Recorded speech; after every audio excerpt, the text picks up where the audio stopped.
የፋሲካ በዓል ማለት የክርስቶስ በዓል ማለት ነው። በፋሲካ በዓል እነዚህ ሶስቱ እርሾዎች መኖር የለባቸውም ይላል። አንደኛው ማታለል ነው። ሁለተኛው ቅናት ነው። ሶስተኛው ስጋዊ ፍትወት ነው። እነዚህ እርሾዎች አብረው በፋሲካ በዓል መኖር የለባቸውም። ማስመሰል፣ ማታለል። አምኖህ የሚከተልህን ወንድምህን አንተ በልብህ ሰይፍ ትታጠቅለታለህ። የሐሳብ ሰይፍ ትታጠቃለህ። ምክርን ትመክራለህ፣ ጉድጓድ ትቆፍራለህ፣ ሰንሰለት ትታታለታለህ፣ ትተበትብለታለህ፣ አስረ ልጥለው ትወዳለህ። ቢያቅትህ እንኳን በምኞት ልትገድለው ትፈልጋለህ። ይሄ እርሾ ሊወጣ ይገባል።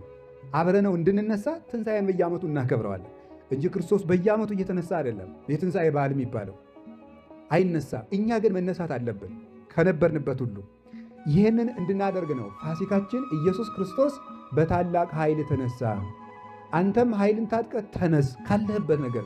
ስንፍና ያለው ከስንፍናው፣ ውድቀት ያለው ከውድቀቱ፣ ተንኮለኛ የሆነ ሰው ከተንኮሉ መነሳት አለበት።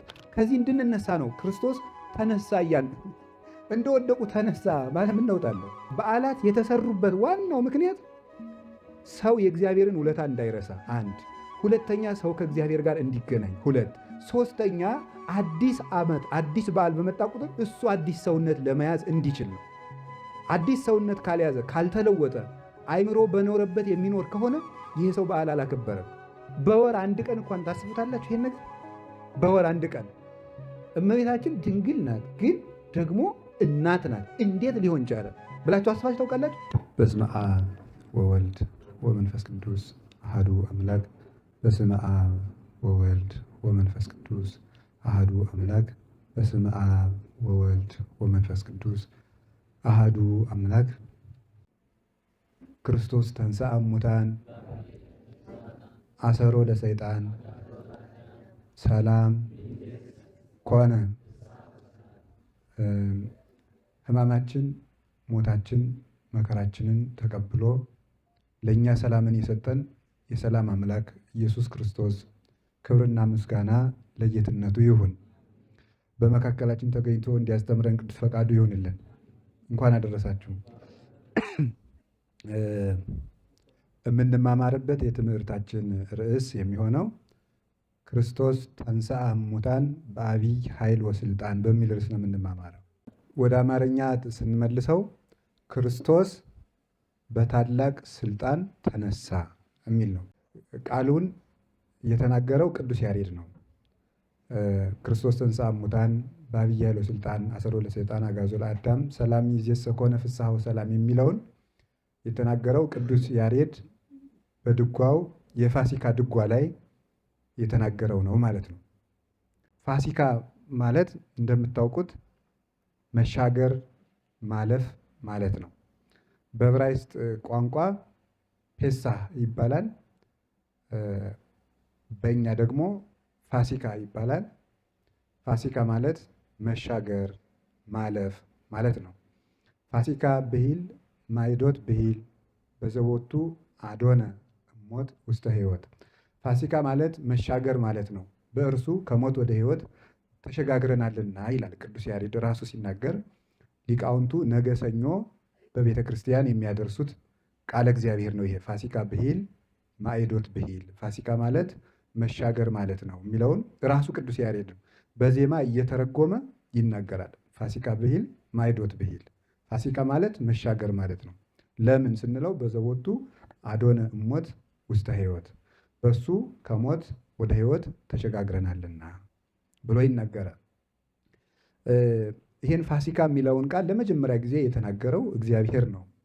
በኦሪት ዘጸአት ምዕራፍ 12 ላይ እስራኤል ከግብፅ በወጡ ጊዜ ይህ የእግዚአብሔር ፋሲካ ነው፣ ወዝንቱ ፋሲካሁ ለእግዚአብሔር አምላክከ፣ ይህ የፈጣሪህ የእግዚአብሔር ፋሲካ ነው፣ የፋሲካ በዓል ነው ብሎ ለእስራኤል ይነግራቸው እግዚአብሔር ነው። ሁለት ነገር ስለተደረገላቸው፣ አንደኛ እስራኤል ተሻግረዋል፣ ሁለተኛ አልፏቸዋል። ማለፍ የበጉን ደም በመቃኑ ላይ ቀብተው ሞት እያለፋቸው ይሄድ ስለነበረ ነው። በዚህ ምክንያት ማለፍ ተባለ። ሞት አለፋቸው። ለምን? የበጉን ደም በመቃኑ ላይ ስላየ። በልተው በጉን በመቃኑ ላይ እንዲቀቡት ተደርጎ ስለነበረ እግዚአብሔር አዟቸው ያን እያየ የግብፅ የበኩር ልጆችን የሚቀስፍ መልአከ ሞት ደሙን እያየ ያልፋቸው ነበረ።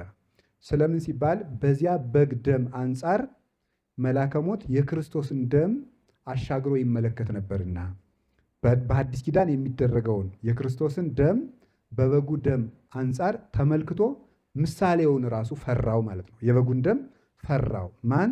መልአከ ሞት። ስለዚህ ሞት ደሙን እያየ አልፏቸው ሄደ።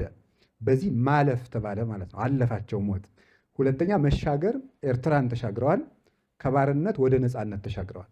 ነፃነት አግኝተዋል፣ ከባርነት ተሻግረዋል። እንደገና ደግሞ ከስደትና ከባዕድ ሀገር ወጥተው ወደ ርስት ተሸጋግረዋል። በዚህ ምክንያት ፋሲካ ይባላል። ይህንን በዓል በየዓመቱ በግ እያረዱ እየሰዉ ያስቡታል ማለት ነው።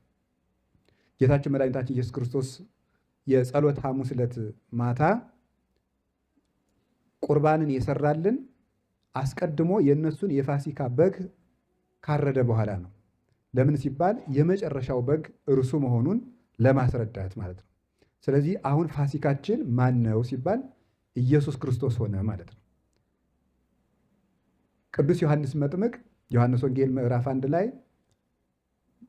ናሁ በግዑ ለእግዚአብሔር ዘየአትት ኃጢአት ዓለም፣ ነዋ በግዑ ለእግዚአብሔር ዘየአትት ኃጢአት ዓለም፣ የእግዚአብሔር በግ የዓለምን ኃጢአት የሚያስተሰሪ ለዓለም ስርየትን የሚሰጥ የእግዚአብሔር በግ እነሆ ብሎ የተናገረው ያ በትንቢት የተነገረለት የብሉይ ኪዳኑ በግ እርሱ ክርስቶስ ነው ብሎ እየነገራቸው ነበረ። ስለዚህ ጌታችን ኢየሱስ ክርስቶስ የማቴዎስ ወንጌል ምዕራፍ 26 ቁጥር 26 ስትመለከቱ በጉን ከበሉ በኋላ ለሐዋርያት ህብስቱን ባርኮ ወደ ስጋው ለውጦ ወይኑን አክብሮ ወደ ደሙ ለውጦ ሰጣቸው። በጉን ከበሉ በኋላ ያደረገበት ምክንያት ይሄኛው አልፏል፣ የመጨረሻው እውነተኛው የፋሲካ በግ እኔ ነኝ፣ እውነተኛው ስጋም የኔ ስጋ ነው፣ እውነተኛው ደምም የኔ ደም ነው ብሎ ትክክለኛውን ፋሲካ ምን አደረገልን? መሰረተልን። ያኛው በግ እስራኤልን ያዳናቸው ከሞተ በኩር ነው ያሳልፋቸው። ከዘላለም ሞት፣ ከነፍስ ሞት፣ በሲኦል ከመሞት አላዳናቸውም። ለዚያውም ጥቂት ሰዎችን ብቻ ነው ያድኖ የነበረው። በሐዲስ ኪዳን የተደረገው የጌታችን የመድኃኒታችን የኢየሱስ ክርስቶስ ቅዱስ ስጋውና ክቡር ደሙ ግን ጥቂት ሰዎችን ብቻ አይደለም፣ ዓለምን ያሻገረ ደም ነው። የሰውን ነገር ሁሉ ሊያምን የወደደን ወደሱ የቸርነት አጥር የገባውን ሁሉ የታደገ እውነተኛ ደም ነው፣ ሞት የሚፈራው ደም። እነዚያ የበጉን ደም የበሉት ሰዎች በግብፃውያን ከመሰቃየት ዳኑ እንጂ ከሞት አልዳኑም ነበረ። መና ወርዶላቸው በልተዋል። መናው አላዳናቸውም፣ በጉም አላዳናቸውም። ከጊዜያዊ መቅሰፍት ነው ያዳናቸው። ለዚህ ነበር ጌታ በዮሐንስ ወንጌል ምዕራፍ 6 ላይ አበዊክሙ መና በሉ በገዳም ወሞቱ፣ አባቶቻችሁ በምድረ በዳ መና ተመግበው ነበር፣ ነገር ግን ሞቱ አላቸው። የእሱ ስጋ ግን ምን ይሆናል? አነ ውእቱ ህብስተ ሕይወት ዘወረደም ሰማያት፣ ከሰማይ የወረደ እውነተኛው የሕይወት እንጀራ ግን እኔ ነኝ። ዘበላ ስጋዬ ወሰት የደሜ ቦ ሕይወት ዘላለም፣ ስጋዬን የበላ ደሜን የጠጣ የዘላለም ሕይወት አለው። አማን ብለክሙ እመ ይበላይክሙ ስጋሁ ወይሰተይክሙ ደሞ ለወልደ እጓለ እመሕያው አልብክሙ ሕይወት፣ የሰው ልጅን ስጋውን ካልበላችሁ ደሙንም ካልጠጣችሁ የዘላለም ሕይወት የላችሁም። ስጋዬኒ መብላ ጽድቅ ዘበአማን፣ ስጋዬ እውነተኛ መብል ነው፣ ደሜም እውነተኛ መጠጥ ነውና ብሎ ዮሐንስ ወንጌል ምዕራፍ 6 ከቁጥር 51 እስከ 53 ይህንን ነግሮናል። ስለዚህ ጌታችን ኢየሱስ ክርስቶስ ከሞት ያሻገረን ከሲኦል ያወጣን እውነተኛ የፋሲካው በግ ነው። ትክክለኛው ለእኛ የፋሲካችን በግ ኢየሱስ ክርስቶስ ነው። ስለዚህ ነው ቅዱስ ጳውሎስ አንደኛ ቆሮንቶስ ምዕራፍ 7 ምዕራፍ 5 ቁጥር 5 ላይ እስመ በፋሲካነ ተሰቅለ ክርስቶስ፣ ክርስቶስ በፋሲካችን ተሰውቷልና፣ በሁለተኛው ትርጉሙ ፋሲካችን ክርስቶስ ተሰቅሏልና ተብሎ ይተረጎማል። በፋሲካችን ክርስቶስ ተሰቅሏልና፣ ፋሲካችን ክርስቶስ ተሰቅሏልና። ስለዚህ አሁን ፋሲካ ስንል ምን ማለታችን ነው? መሻገር። ፋሲካችን ማን ነው? ክርስቶስ ነው። የፋሲካ በዓል ማለት የክርስቶስ በዓል ማለት ነው።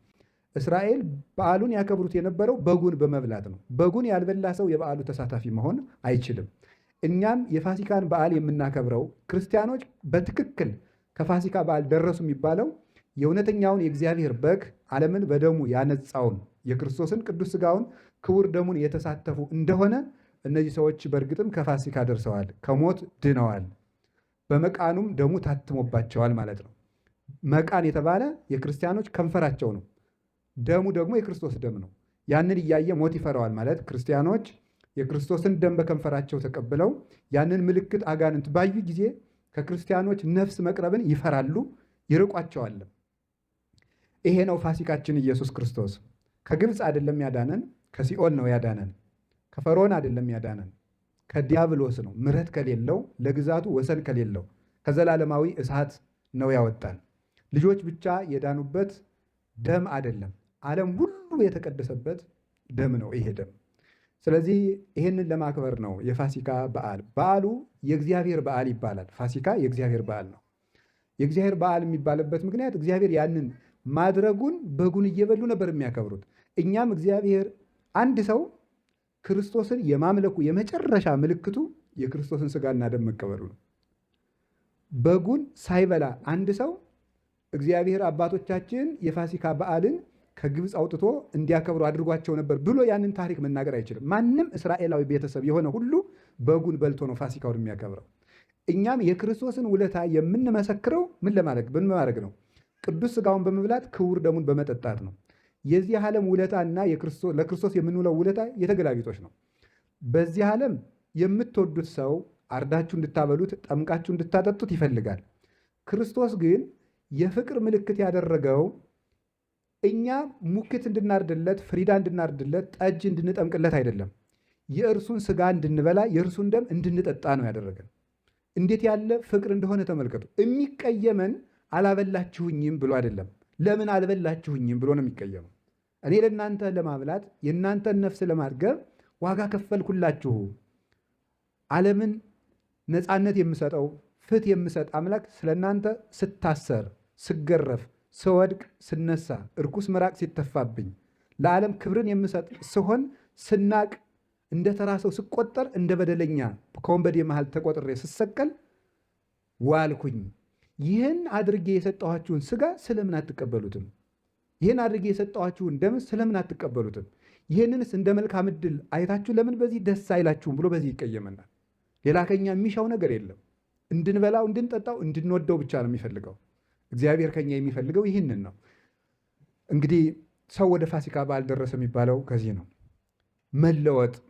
ከዛ ምንድን ነበር የተባሉት? የፋሲካውን በግ ስትበሉ ከመብላታችሁ በፊት ለ7 ቀናት እርሾ የሌለው ቂጣ እንድትበሉ ተብለዋል። እርሾ የሌለውን ቂጣ ይበላሉ። ከዚያ በጉን ይበላሉ። እርሾ የሌለበት ብጣ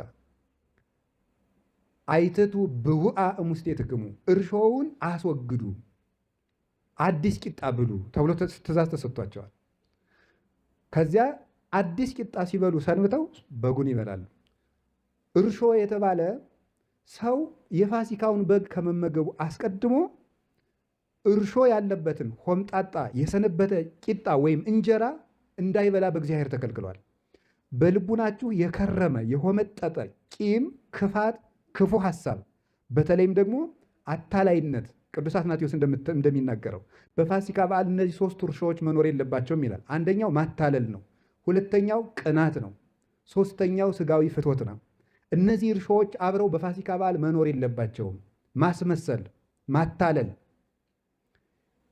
አምኖህ የሚከተልህን ወንድምህን አንተ በልብህ ሰይፍ ትታጠቅለታለህ፣ የሐሳብ ሰይፍ ትታጠቃለህ። ምክርን ትመክራለህ፣ ጉድጓድ ትቆፍራለህ፣ ሰንሰለት ትታታለታለህ፣ ትተበትብለታለህ፣ አስረህ ልጥለው ትወዳለህ። ቢያቅትህ እንኳን በምኞት ልትገድለው ትፈልጋለህ። ይሄ እርሾ ሊወጣ ይገባል። እስመ ቅናት ትበልዖሙ ለልበ ብዙኃን በመዓት እንደተባለ ቅናት የብዙ ሰዎችን ልቡና እንደ እሳት ቦርቡራ የምትበላናል። ይህ ከውስጥ ካልወጣ በዚህ እርሾ ፋሲካ አከበርን አይባልም። ቅናት እንግዲህ ተመልከታችሁ፣ የመጀመሪያው ኃጢአት ቅናት ነው። የመጀመሪያው ኃጢአት ዲያብሎስ በፈጣሪው ነው የቀና በማይሆነው። ቀጥሎ ደግሞ በአዳምና በሔዋን ቀና። ቃየል በወንድሙ በአቤል ቀና፣ እናም ገደለው።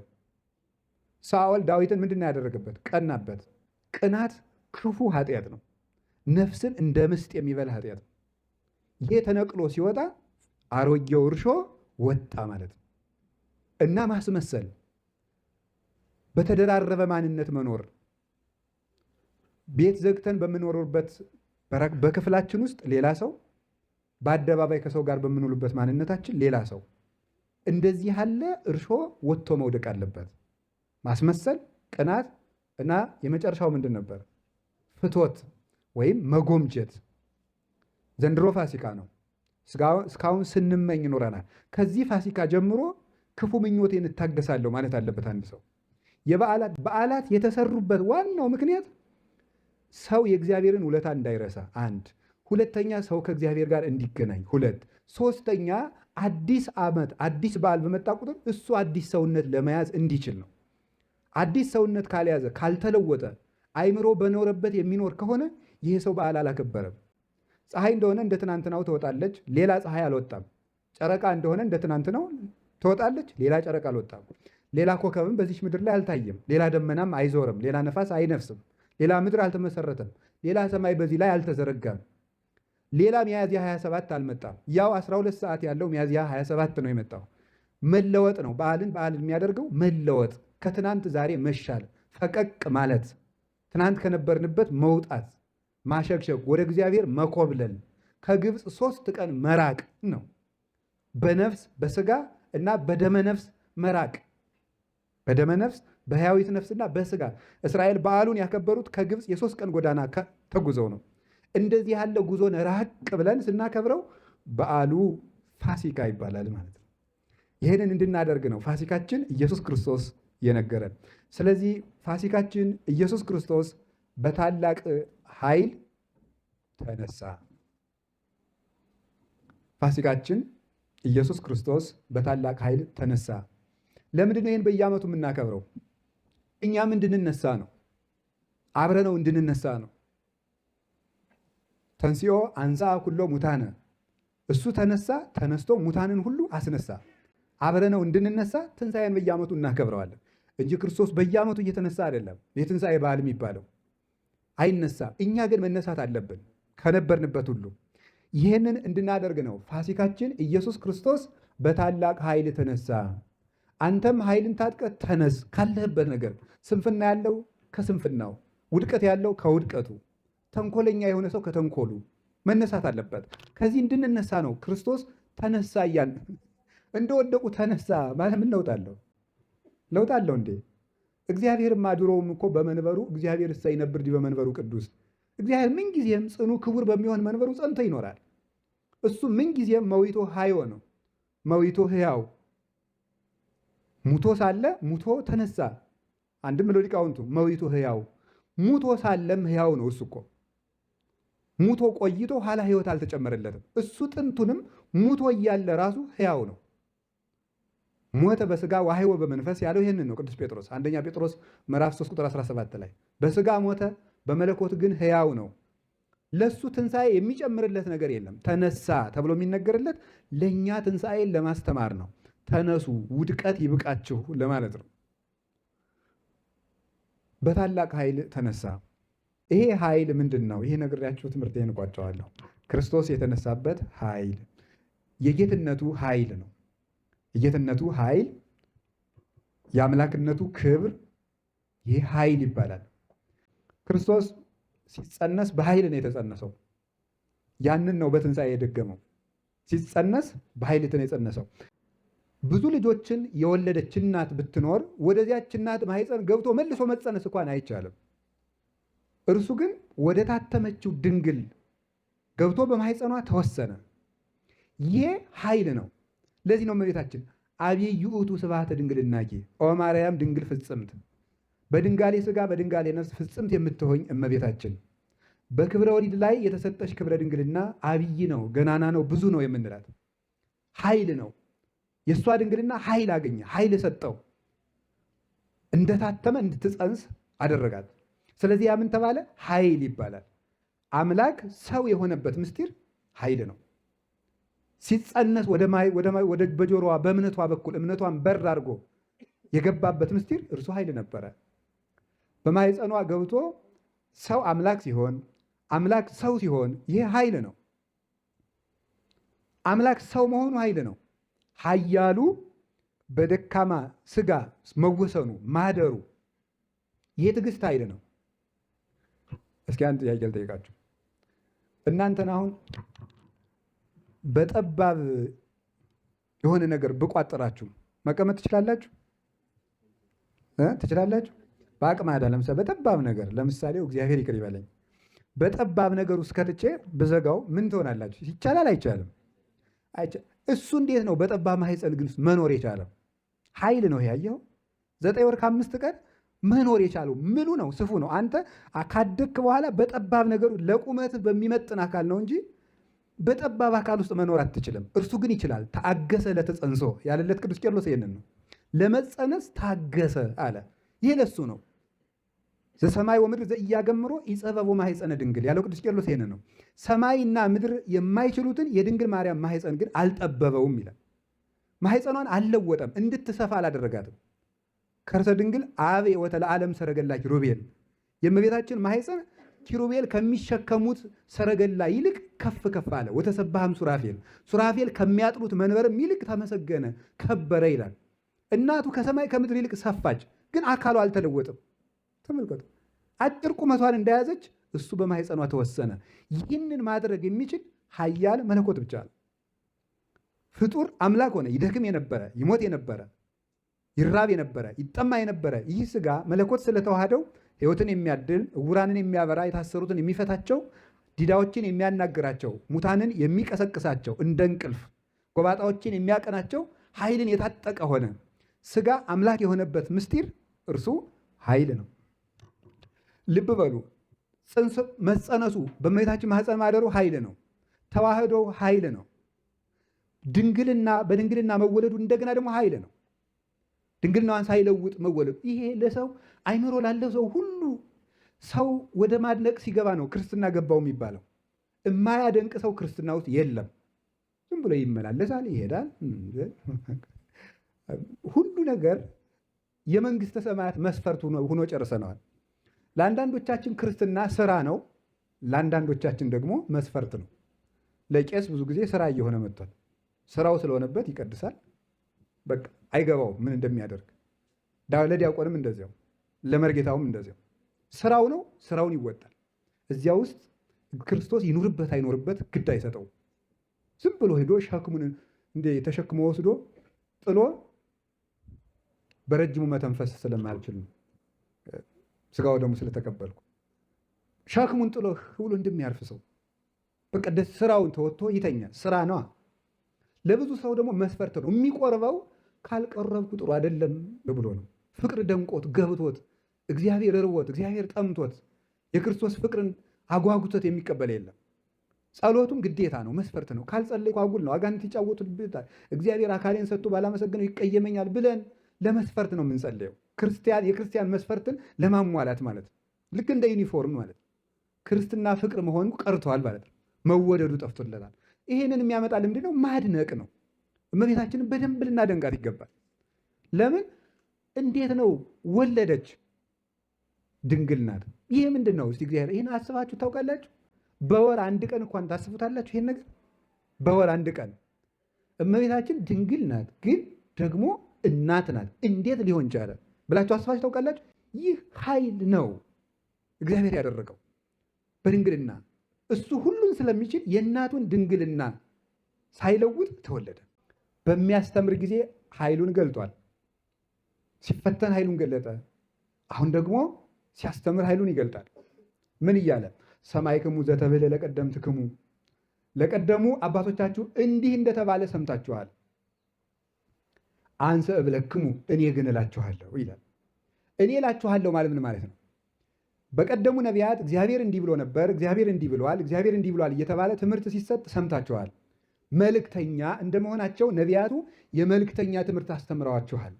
እኔ ግን የሕጉ ባለቤት እንደመሆኔ እግዚአብሔር እንዲህ ብሏል ብዬ እንደ ነቢይ ሳይሆን እንደ ሐዋርያ ሳይሆን እንደ ሊቀ ካህናት ሳይሆን የሕግ ባለቤት እንደመሆኔ ሰራኤ ሕግ ሐጋዬ ሕግ እንደመሆኔ እኔ እላችኋለሁ ይላል። ልብ ብላችሁ እግዚአብሔር ቀድሞ በነቢያት ሕግ ሲሰራ እግዚአብሔር እንዲህ ብለዋል እየተባለ ነው የሚነገራቸው። እስራኤል ምንድን ነው የተናገሩት? ከዕለታት በአንድ ቀን እግዚአብሔር ምን አለው?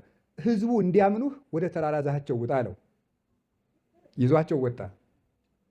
ኦሪት ዘጸአት ምዕራፍ 19 ላይ ያለላቸው ሕዝቡ እንዲያምኑህ እኔ ምልክት እንዳሳይል ወደ ተራራ ዛሃቸው ውጣ አለው። ይዟቸው ወጣ።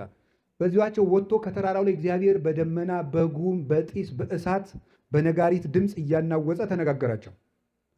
ከዛ ምን አሉ? እስራኤል እንደ ሻሽ ተነጠፉ። ኦሪት ዘጸአት ምዕራፍ 20 ላይ ምን ብለው ሲናገሩ ሰማችኋላችሁ መሰላችሁ? አንተ ተናገር ምስሌነ ወእግዚአብሔር ይትናገር ምስሌከ። አንተ ከእኛ ጋር ተናገር፣ እግዚአብሔር ደግሞ ከአንተ ጋር ይናገር። እኛ አንተ መስማት አይቻለንም። ከዚያ በኋላ ሙሴ ምን እያለ ይነግሯቸዋል? እግዚአብሔር እንዲህ ብሏቸዋል እያለ የእግዚአብሔርን ሕግ እሱ ይሰማል፣ ሙሴ ደግሞ ለሕዝቡ ይነግራቸዋል። ክርስቶስ ግን መልእክት እየተቀበለ የሚናገር ሳይሆን እግዚአብሔር እንዲህ ብሏቸዋል፣ ቆይ እግዚአብሔርን ጠይቄው ልምጣ እያለ እንደ ሙሴም እግዚአብሔርን ሊጠይቅ ወደ ተራራ ወጣ። አሮንን ሊሾም በፈለገ ጊዜ ወደ ተራራ ወጣ። ሌዋውያንን ሊቀባ በፈለገ ጊዜ ወደ ተራራ ወጣ እንደሚባለው ሙሴም ችግር ባገኘው ቁጥር ወደ ተራራ እንደሚወጣ ክርስቶስ ወደ ተራራ እየወጣ አብን እያስፈቀደ አብ እንዲህ ብሏችኋል የሚል እንደዚህ ተብላችኋል የሚል ትምህርት አላስተማረም። ያስተማረው እንደ ኃይል ነው። እስመ ከመ መኮንን የሚሄሮሙ አኮ ከመጽሐፍቶሙ ሲያስተምር የባህሪ አምላክ እንደመሆኑ የሕግ ባለቤት እንደመሆኑ እንደ ኃይልና ኃያል መለኮትነቱ እንደ ጌትነቱ አስተማረ እንጂ እንደ ጸሐፍት እንደ ፈሪሳውያን አይደለም የሚያስተምራቸው፣ እንደ መልእክተኛ አይደለም የሚያስተማራቸው። ትምህርቱ ውስጥ ኃይሉን ይገልጥ ነበረ። ቀጥሎ ምን አደረገ? ለተራቡት ምግብ በመስጠት ኃይሉን ገልጧል። 2 ዓሣ 5 እንጀራ ለ5000 ሰው እንዲበቃ በማድረግ ይሄ ኃይል ነው።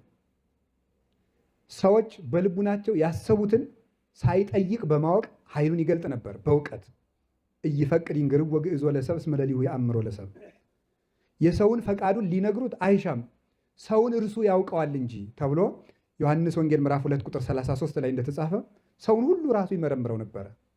አይሁድም በልቡናቸው ሲያንጎረጉሩ ወአእመሮሙ እግዚእ ኢየሱስ ከማንጎርጎሩ አይሁድ በልቡም አይሁድ በልባቸው እንዳንጎራጎሩ አውቆባቸው ነበር።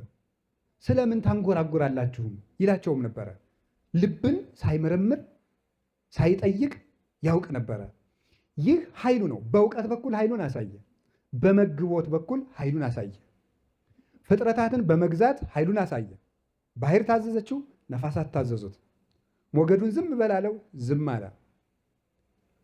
ነፋሱን ጸጥ በላለው ጸጥ አለ። ተነስቶ ገሰጻቸው፣ ዝም አሉ። ግዘፍ አካል አለው። እንደኛ የሚዳሰስ የሚጨበጥ ስጋን ከመቤታችን ለብሷል። ነገር ግን በባህር ላይ ሳይሰጥም ይራመዳል።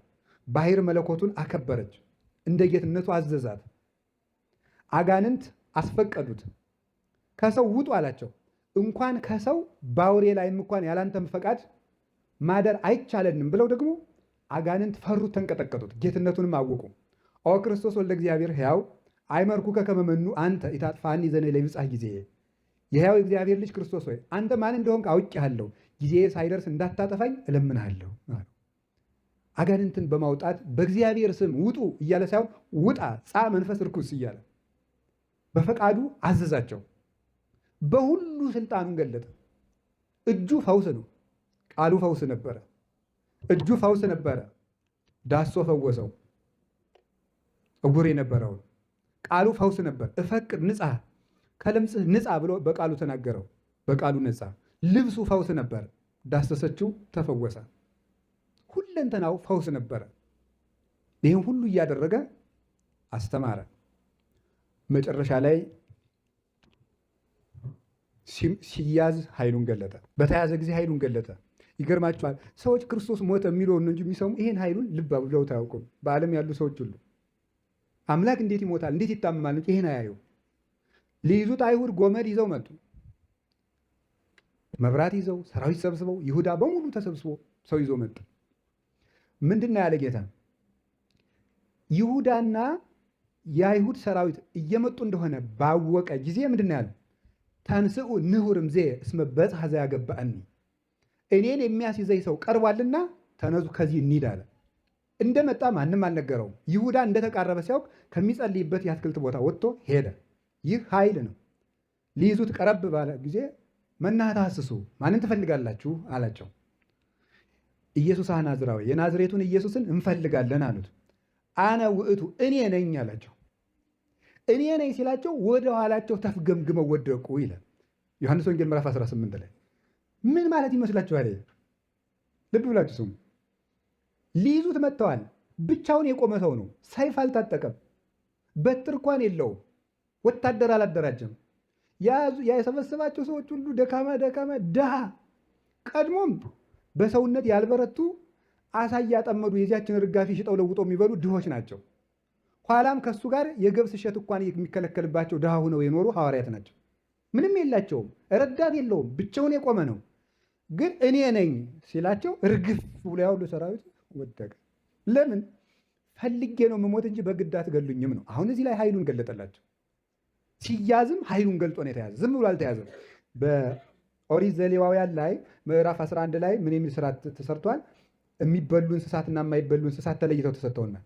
ከሚበሉ እንስሳትና የማይበሉ እንስሳት መካከል ለምሳሌ ሰኮና ያልተሰነጠቀ የማያመሰኳ እንደዚህ አትብሉ ተብለናል። እሱን ተውት፣ ሌላ ዝርዝር አለው፣ ሌላ ጊዜ እንማረዋለን።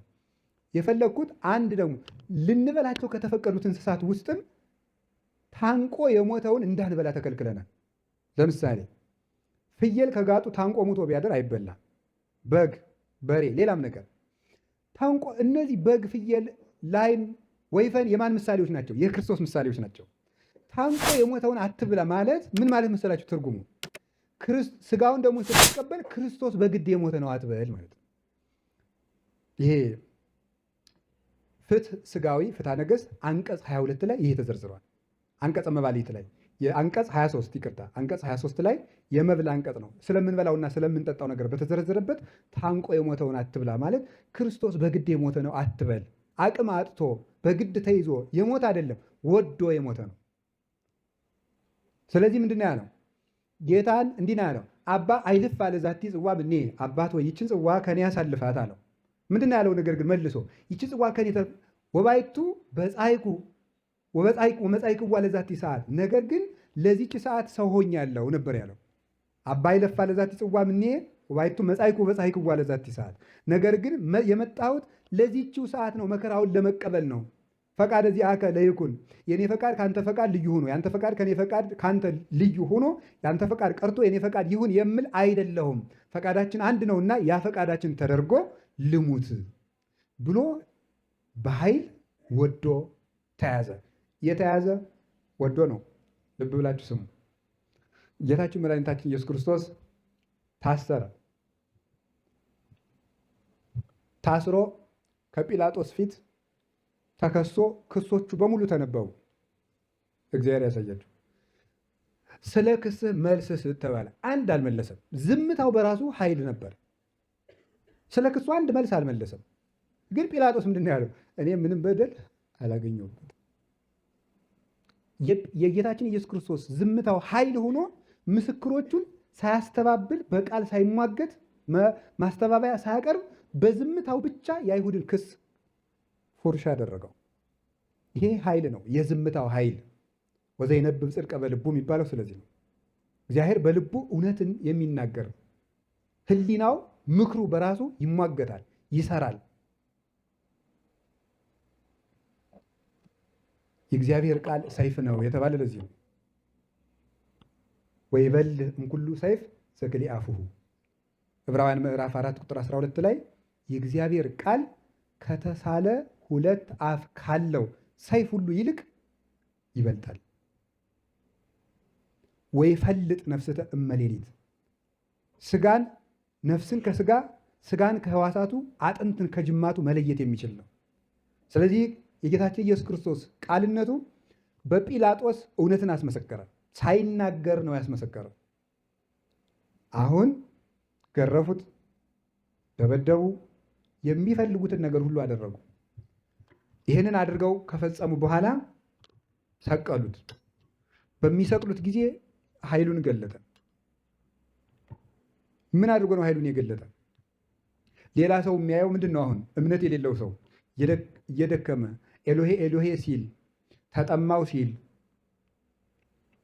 ፊቱ በደም ተነክሮ ሰውነቱ ደክሞ አጥንቱ እስኪቆጠር ተገርፎ ይሄንን ነው የሚያየው። ኃይሉን ግን አይመለከትም።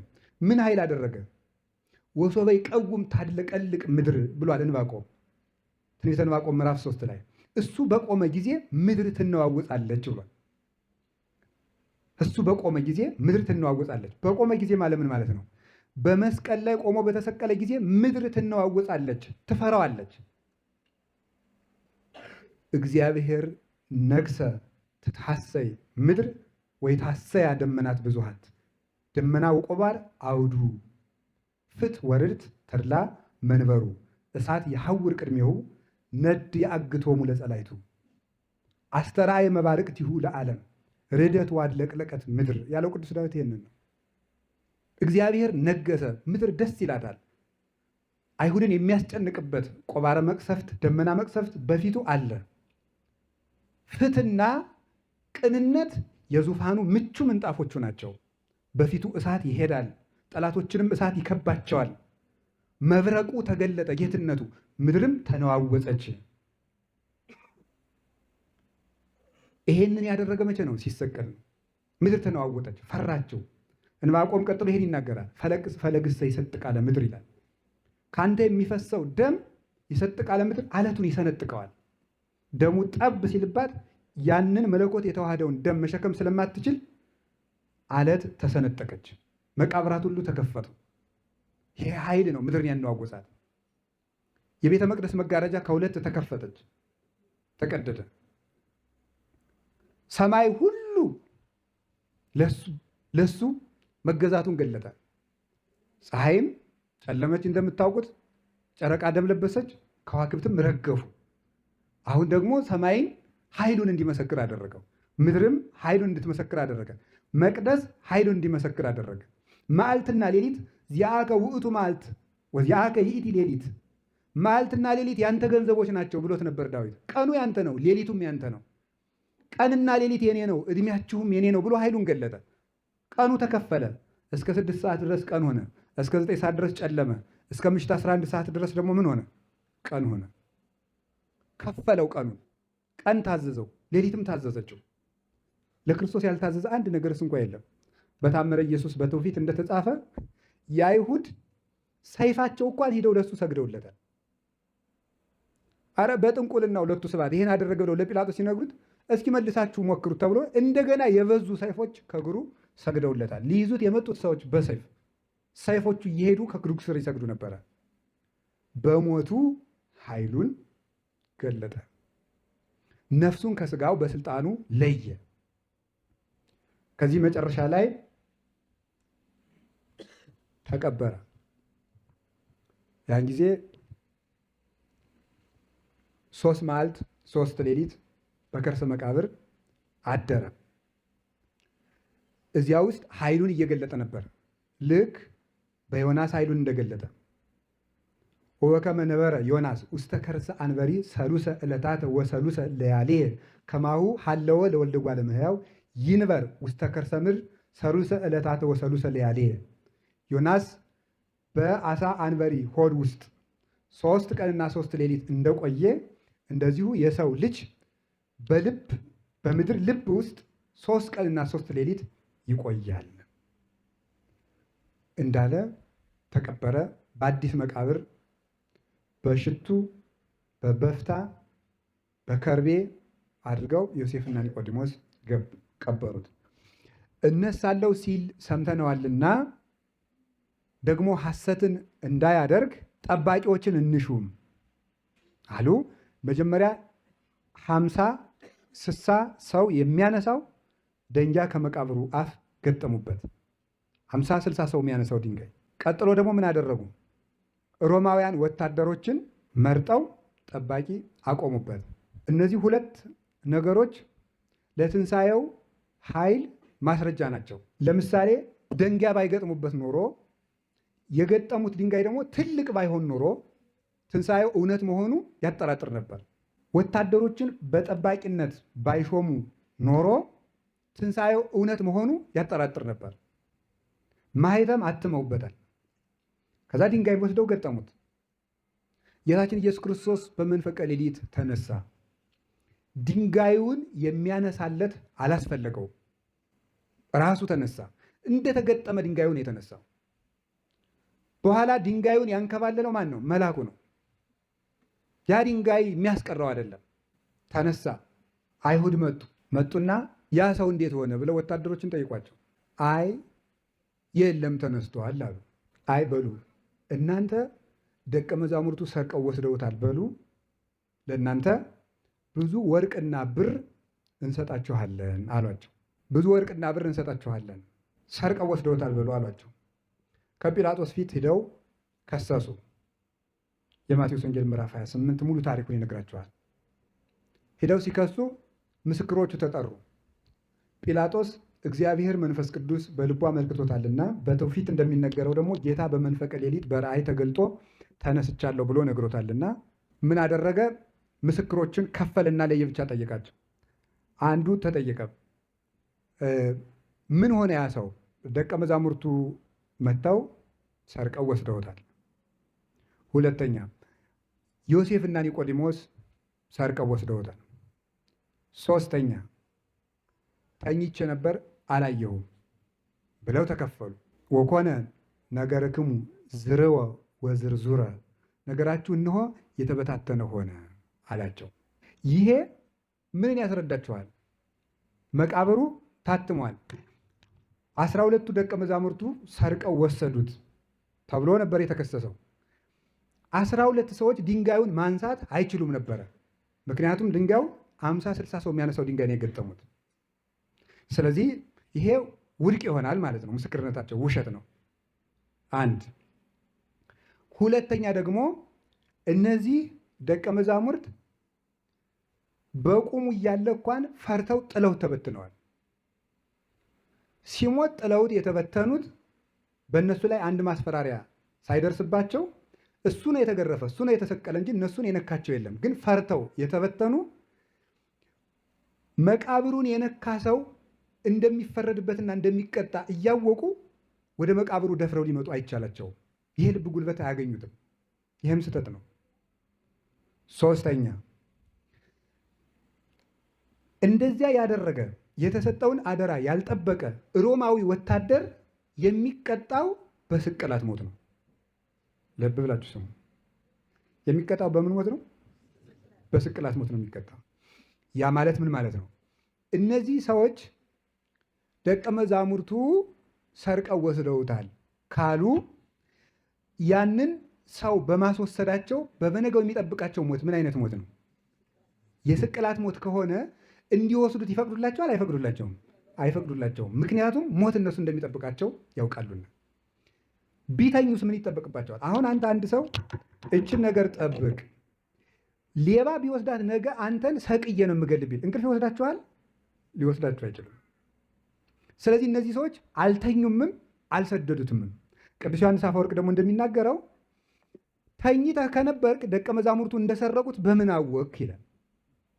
ከተኛህ አላየህም ነው። ካላየህ ለምን ምስክር ሆነህ ትመጣለህ? ስለዚህ አሁን የሰጠኋችሁ ማብራሪያዎች ሁሉ ቅዱስ ዮሐንስ አፈወርቅ ማቴዎስ ወንጌልን ሲተረጉም የተናገራቸው ናቸው።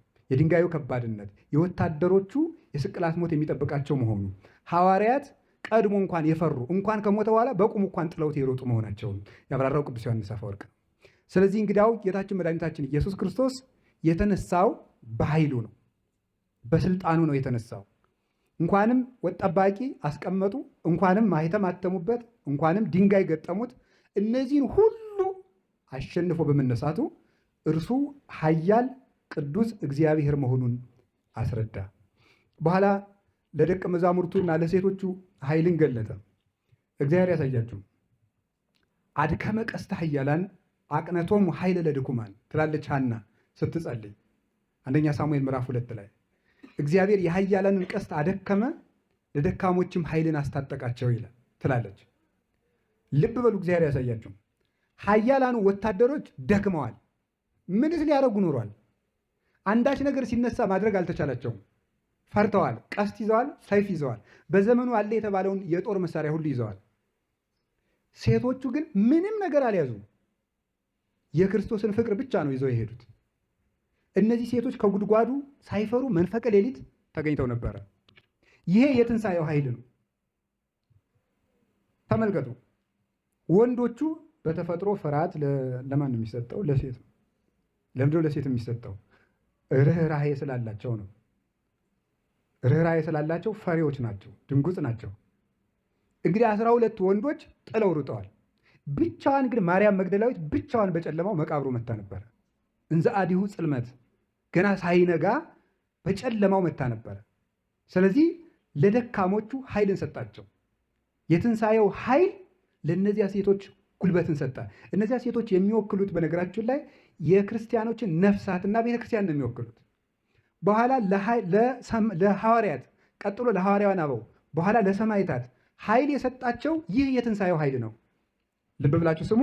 ያቺ የጌታችን መድኃኒታችን ኢየሱስ ክርስቶስ መቃብር የምትወክለው ቤተ ክርስቲያን ነው። አባ ጊዮርጊስ በመጽሐፈ ምስጢር እንደተረጎመው መቃብሯ ቤተ ክርስቲያን ናት።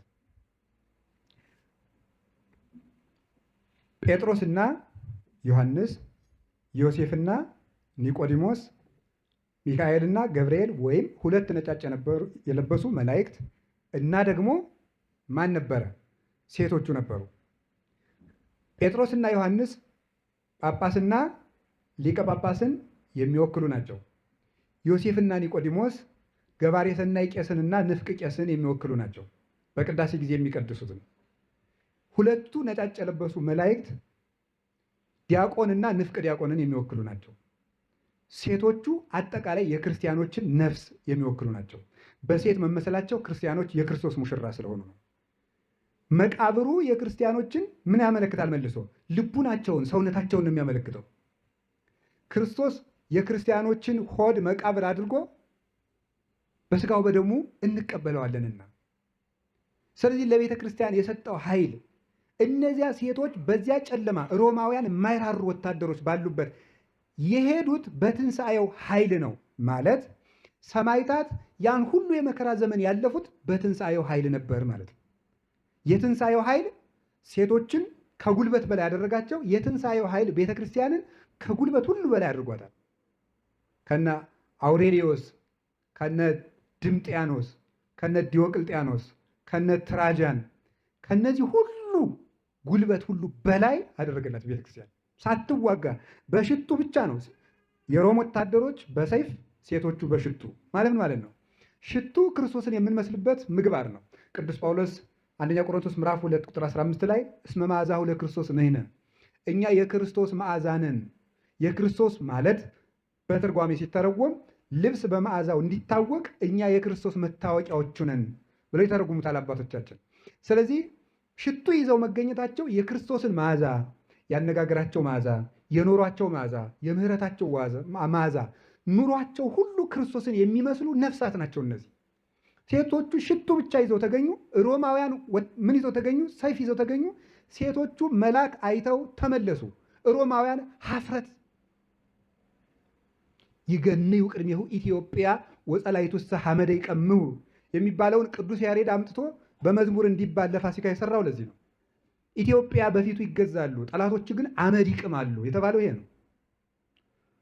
ቤተክርስቲያን ሁሉ ነገር በምስጢር የምታደርግ ናት።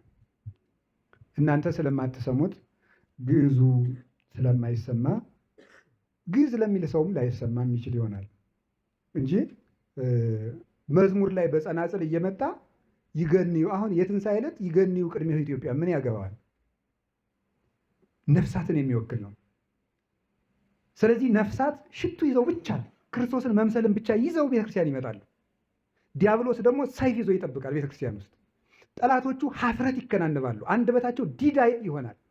አካላዊ ቃል ክርስቶስ ለእኛ አንደበት ይሆናል። ለአጋንንትና ለመናፍቃን ደግሞ ልጓም ሆኖ ይለጉማቸዋል። ጠላቶቹ ሀፍረትን ይለብሳሉ፣ ሐመድን ይቅማሉ የተባለው ለዚህ ነው። እንዲህ አድርጎ ትንሣኤውን ገለጠ። ከዚያ በኋላ ተመልከቱ፣ ለሐዋርያት ኃይሉን ገለጠ በትንሣኤው። ዛሬ ነው። ምን አድርጎ? በተዘጋ ቤት ውስጥ ገባ። በተዘጋ ቤት ውስጥ ገብቶ እንደተዘጋ ዮሐንስ ወንጌል ምዕራፍ 20 እንደምትመለከቱት ገብቶ ሰላም ለኩልክሙ፣ ሰላም ለእናንተ ይሁን፣ አስታረቅኳችሁ፣ ቸራላችሁን አላቸው። ይህ ኃይል ነው። የሞተ ሰው ተነስቶ ሰላም ለእናንተ ይሁን ማለት። ቀጥሎ በተዘጋ ቤት ውስጥ ጠባብ ደረት አጭር ቁመት እንደያዘ ሳይከፈትለት መግባት። አልነገርኳችሁም ቅድም እንዴ? በታተመ ማህፀን ምን አለ ብለን ነበረ? በሩ ነገሩኝ እንጂ ተጸነሰ። በታተመ ማህፀን ምን አለ ብለን ነበረ? ተወለደ። በታተመ መቃብር ምን አደረገ? ተነሳ። በታተመ በር ደግሞ ምን አደረገ? ገባ። በአራቱም በሮች ኃይሉን ገለጠልን ማለት ነው። በአራቱም በሮች ሰው ሊያደርጋቸው የማይችሉትን አራቱን ነገሮች ምስጢራት ፈጽሞ ይህንን ኃይል ገለጠልን። ልብ በሉ ደግሞ ከዚህ የተሻለ ሌላ ኃይል ሲናገር ደግሞ ትናገራላችሁ፣ ትሰሙታላችሁ። ምን ብሎ? ንስኡ መንፈሰ ቅዱሰ ለእለ ኀደግሙ ኃጢአት ይትሐደግ ሎሙ ወለእለ ኢኀደግሙ ኃጢአት ኢይትሐደግ ሎሙ። መንፈስ ቅዱስን ተቀበሉ። እናንተ ኃጢአቱን ይቅርልህ ያላችሁት ሰው ኃጢአቱ ይቀርለታል። እናንተ ኃጢአቱን ይቅር ያላላችሁት ሰው ኃጢአቱ አይቀርለትም ማለት። ልብ በሉ። ክርስቶስ ከሙታን ተለይቶ መነሳቱ በጌትነቱ ኃይልና በመለኮቱ ስልጣን ባይሆን ኑሮ ፍጡር ለፍጡር ኃጢአትን የማስተስረይ ስልጣን ሊሰጥ ይችላል ወይ? አይሰጥም። ፍጡር ለፍጡር ኃጢአትን የማስተስረይ ስልጣን መስጠት አይችልም። ማንም አድርጎት አያውቅም። ሊሆን አይችልም። ይሄ ኃጢአትን የማስተስረይ ስልጣን እንዴት ሊሰጥ ቻለ? ከዛ ምንድን አደረገው? በስሜ አስተምሩ፣ በስሜ አጥምቁ። የትኛው ነቢይ ነው በእኔ ስም አስተምሩ ያለ? ሙሴ እንደዚያ ብሏል? በፍጹም እግዚአብሔርን ተከተሏል እንጂ። ሕዝቅኤል እንደዚያ ብሏል? ዳንኤል ብሏል? ኤርምያስ ብሏል? ኢሳይያስ ብሏል? የትኛው ነቢይ ነው በእኔ ስም አጥምቁ፣ በእኔ ስም ስበኩ፣ በእኔ ስም አስተምሩ ያለ? ማንም አላለም። ማንም አላለም። መንፈስ ቅዱስን ልስጣችሁ ያለ ነቢይ ማን ነው? ማንም አላለም። የእኔን ስም እየጠራችሁ ኃጢአትን ይቅር በሉ በስሙ። በማን ነው እንደዚህ የተደረገው? የትኛው ነቢይስ እንደዚህ ብሏል? አላለም። ተነስቶ ለሐዋርያት በሰጠው ስልጣን ኃይሉን ገለጠ። ስለዚህ ምን አደረገ ቅዱስ ጳውሎስ? ወአርአየ ከመ ወልደ እግዚአብሔር ውእቱ በኃይሉ ወበመንፈሱ ወበተንሥኦቱ እሙታን። በኃይሉ በመንፈስ ቅዱስ ከሙታን ተለይቶ በመነሳቱ ኃይሉን ገለጠ ይላል ሮሜ ምዕራፍ 1 ቁጥር 4 ላይ። በኃይሉ ኃይልን አድርጎ መንፈስ ቅዱስን በመላኩ ከሙታን ተለይቶ በመነሳቱ ዘውቱ እግዚእነ ኢየሱስ ክርስቶስ እርሱም ክርስቶስ ነው። ዘቦቱ ረከብነ ጸጋ ከመ ናስምዖሙ ለአሕዛብ ከመ ይእመኑ በስሙ። ይኸውም ክርስቶስ ነው አለ። ምን የሆነ ክርስቶስ ነው? በሱ ጸጋን ያገኘንበት አሕዛብን አምልኮቱን እንድናስተምር በሱ ስም እንዲያምኑ እንድናስተምር ጸጋን የሰጠን ክርስቶስ ነው አለ። አሁን ቅዱስ ጳውሎስ ተመልከቱ፣ ቅድም ያስተማርኳቸውን ነገሮች ሁሉ ጠቅልል አድርጎ ደመደማቸው። አንደኛ መንፈስ ቅዱስን በመስጠቱ አለ። ሁለተኛ ምን ማድረግ ማለት? ከሙታን ተለይቶ በመነሳቱ። ሶስተኛ ባደረገው ኃይል አለ፣ በተአምራቱ። አራተኛ ለእኛ ጸጋን በመስጠቱ በስሙ ያምኑ ዘንድ ለአሕዛብ እንድናስተምር መልእክት በመስጠቱ በዚህ አርአየ ከመ ወልደ እግዚአብሔር ውእቱ በኃይሉ ኃይልን አድርጎ የእግዚአብሔር ልጅ እንደሆነ አስረዳ። የዮሴፍ ልጅ አይደለም። የዮሴፍ ልጅ ቢሆን ኑሮ ተመልከቱ፣ ልብ አላችሁ ስሙ። እስካሁን ያሉት ነገሮች ሁሉ ምን በመሆኑ ያደረጋቸው ይመስላችኋል? አምላክ በመሆኑ ያደረጋቸው። ታስታውሳላችሁ? ድሮ ሞት ሲፈረድብን ከዛፍ ስር ምን ቁማ ነበረ? ሴት። ማናት ያች? ሔዋን። አሁን ክርስቶስ በዛፍ ተሰቅሏል። ዛፍ ያልኩት እንጨት ነው። እንጨት ያልኩት መስቀልን ነው። ስንድን ደግሞ ከዛፉ ስር ማን አለች? ሴት ነበረች። ያቺ ሴት ማናት? እመቤታችን ናት ማለት ነው። ስለዚህ ሴቲቱ ከዛፍ ስር ቆማ በዓለም ሞት አስፈረዳ ነበር። አንቺ ደግሞ ሕይወትን አፍርተሽ እነሆ ለዓለም ሕይወትን አሰጠሽ ብሎ የሕይወት ምስክር አድርጎ አቆማት። ስለዚህ በዚህም ኃይሉን ገለጠልን። ከቃሉ ጋር ናችሁ? ከቃሉ ጋር ናችሁ? ከቃሉ ጋር ናችሁ? እግዚአብሔር ከሁላችን ጋር ይሁን። ይሄን ኃይል ምን አደረገ? በ40ኛው ቀን በማድረግ ገለጠው። ይህን ኃይል በ50ኛው ቀን መንፈስ ቅዱስን በመላክ ገለጠው። ይህን ኃይል በደቀ መዛሙርቱ ትከሻ ምን አደረገው? ገለጠው። የማን ደቀ መዝሙር ነው በጥላው ሙት ሲያነሳ የምታየው? የክርስቶስ ብቻ እኮ ነው እንዴ! የማን የትኛው ፈላስፋ የትኛው ነቢይ ደቀ መዝሙር ነው በጥላው ሙት የሚያነሳ? የክርስቶስ ልጆች ብቻ ናቸው። ከጴጥሮስ ጥላ በረጅሙ የማታ ጥላ ተሰልፈው ድውያን ይፈውሱ ነበር። በጥላው ክርስቶስ ከሰው ክብር አንጻር ሞትን ምንኛ እንደናቀው ተመልከቱ። ሐዋርያት በእጃቸው ዳሰው እንዲፈውሱ ብቻ አይደለም ያደረጋቸው፣ ጥላቸውን እንኳን ሞት እንዲፈራው ነው ያሰለጠናቸው። ጥላቸውንስ እንኳን ሞት እንዲፈራው፣ የጨርቃቸውን ብጣሽ ሞት እንዲፈራው አድርጓል ክርስቶስ። የቅዱስ ጳውሎስ ልብሱ ተቆርጦ ሄዶ ከሞተ ሰው ላይ ሲወድቅ ሙት ይነሳ ነበረ። ሞት የክርስቶስን አይደለም የእሱን ደቀ መዛሙርት ልብሳቸውን ሞት ፈራው፣ ጥላቸውን ሞት ፈራው፣ ስማቸውን ሞት ፈራው፣ አፈራቸውን መቃብራቸውን ሞት ይፈራዋል። እስካሁን ድረስ አጋንንት ይፈሩታል። ቅዱሳንን እንዲጠሉ የሚያደርገው ከዚህ የተነሳ ነው።